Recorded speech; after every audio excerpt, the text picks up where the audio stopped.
Maganda araw mga kabrikster and welcome back to my YouTube channel.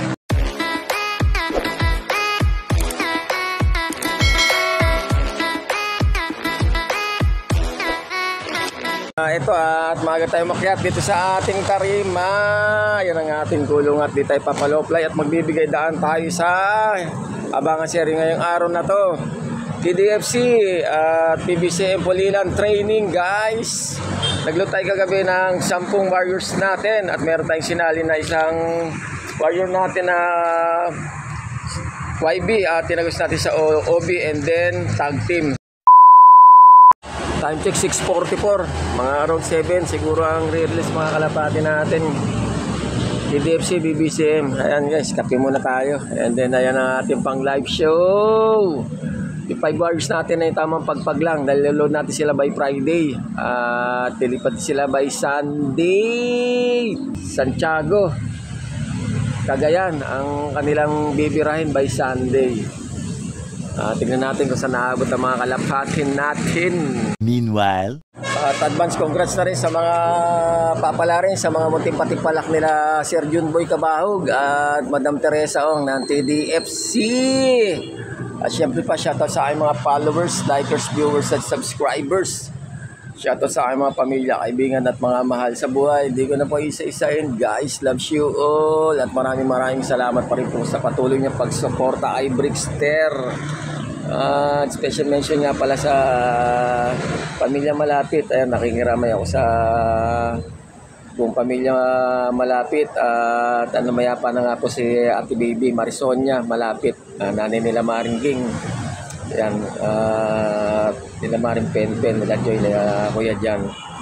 Kapatid nila, bali ni Kuya Peter yan, malapit. Condolence po sa pamilya malapit. At nakalaga nga po ang kanyang lagi dito sa bahay nila dyan sa North Diamond Gate, San Jose del Monte, Bulacan. meanwhile, Very dark and cloudy sa Alangitan guys. Wait, ayun na, pasimula na po ang ulan. Ismas mo ang wrong decision tayo ngayong araw na to sa 5 warriors natin na tamang pagpag lang. Ito na sinasabi ko, yung isang hakbang na simpleng decision talagang may apekto sa buhay ng tao. Tulad yan nag-decide ako na ipagpagilim ang kalapati natin.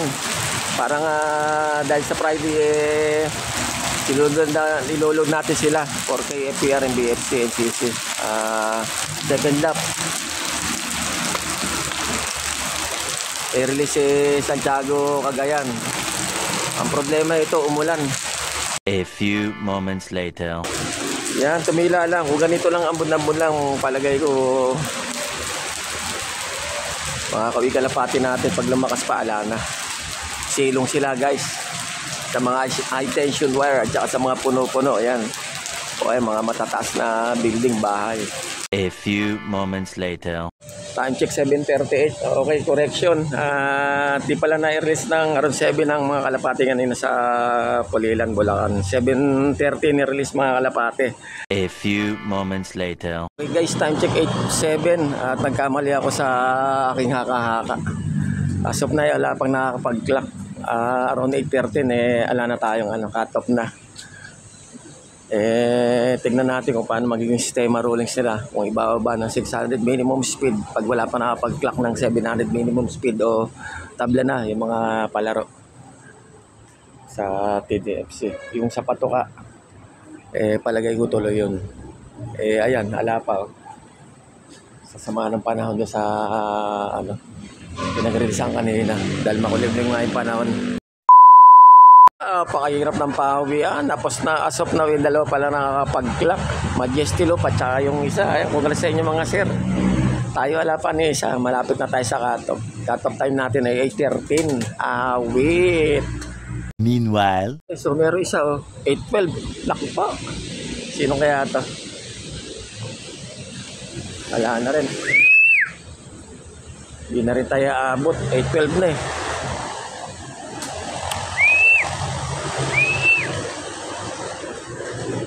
Pasok. Pasok.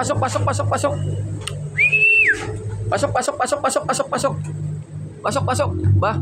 Ayos ah. Yung nakapang south natin, oh. First dropper natin. Ayan, isa sa pinagpag natin yan for Santiago by Sunday release. A few moments later. Meron tayo second dropper, oh. May ikot. Ayan guys, meron tayo second dropper. Parang blue bar din. Nawala ah. Siguro, ayan, ayan. Oh, yung nakapampuling natin, oh. Naka-MMFC, kaso cut off na. 5 minutes later. Meron na rito, third dropper natin. Meron na rin yata sa taas. Ayan, meron na nga, oh. Uba, yung naka-PJ natin, oh. Nakaapat na tayo, kahit pa paano. PJ ba yan, oh, yung naka-combine natin. Pasok, pasok, pasok, pasok. Ayan, oh, basa, oh. Basa talaga. Pasok, pasok, pasok. Ito yata yung naka-tag team. O, ito nga yung naka-tag team, oh. Isa to sa mga pinagpag natin. Ayun pa isa. Pasok, pasok. Nadudulas palo ko, oh. Meanwhile, Ito na, may fifth dropper na tayo. 845. Si Buslot. Okay.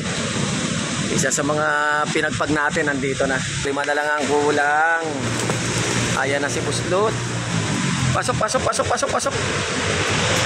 Pasok, pasok, pasok. Pasok, pasok, pasok. Ayan na, yung dating itlog na kahit papaano nag-viral dahil imimiscarry nga ng nanay niya ni virus tapos sinalo ko na lang guys. Ngayon buhay na siya, tumilipad na. Pinagpag ko ngayon by Sunday, Santiago yan, Cagayan, pwede pa rin yan. Ayan, basang-basa talaga sa ulan, grabe. Isa sa pinagpag natin. Magpapakain na sana tayo, meron tayo 6 dropper. Dito, sino kaya to? Yung checkered na pinagpag natin. Sabihin niya ata to ah.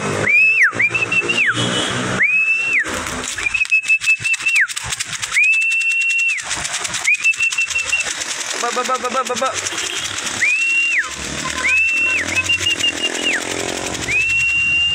Okay, yung abuhin nga natin nahin. Ito. Pangalawang lipad niya pa lang ngayon. Sa training niya. Ayos. Ayan na, papakain na tayo. Ayan na sumikat siya ring araw. Biglang ano na, init na. All goods. Ang problema ay kulang pa tayo ng 4. Yung isa sa pinagpag natin nakakombine yung YB, NBFC. Ala pa hanggang ngayon. Pinagpag lang natin naunahan pa nung isang ano natin. Pangalawang beses pa lang nagte-training. Ayan, basang-basa. Isa sa pinagpag natin, blue bar. Much later. Okay, may nakita tayo rito. Dalawa to. Blue. Para soft color, blue bar na white feather at saka checkered na white flight. Dalawa na lang. Pasok. Ay, naabot ng smash ngayong araw na to dahil pinahirapan na ibon guys. BBC and birds. Yun lang, kulang pa tayo dalawa. Wala pa yung pinagpag natin na checkered at saka yung anak ni Staffy at saka ni Janus. Ano yung nangyari doon?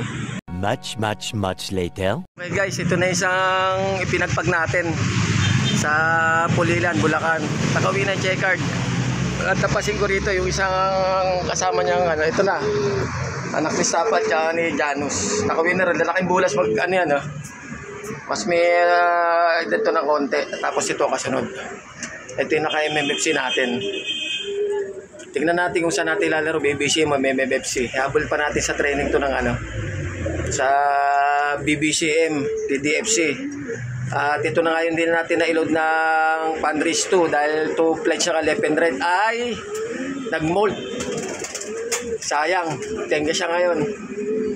Pag medyo mababa na, saka natin ulit isasabay sa training ng TDFC, MLFC, ay ng BBCM guys. Ito, mukhang may tama sa kanang mata. Ayusin natin yan. Okay, yun na. Kompleto tayo from Pulilan training guys. Congrats sa 10 warriors natin. At successful naman ang kanilang naging liparan. Kahit na tayo ay nag-donate na naman. Importante nakauwi sila. At nakapagpagpag yung 5 warriors natin. Itong isang to, tignan natin kung iloload pa ba natin. Dahil anim yung iloload natin sa by Friday. Ayan yun. Mukhang malungkot eh. Sige po at hanggang sa muli. Abangan masusunod na kabanata dito sa Brickster Slope Adventure TV. Paki-like, subscribe, share at mag-comment na po ay sa aking YouTube channel, sa aking FB page. At pakipalaw na rin po ako sa aking Reels. Thanks in advance mga ka-Brickster.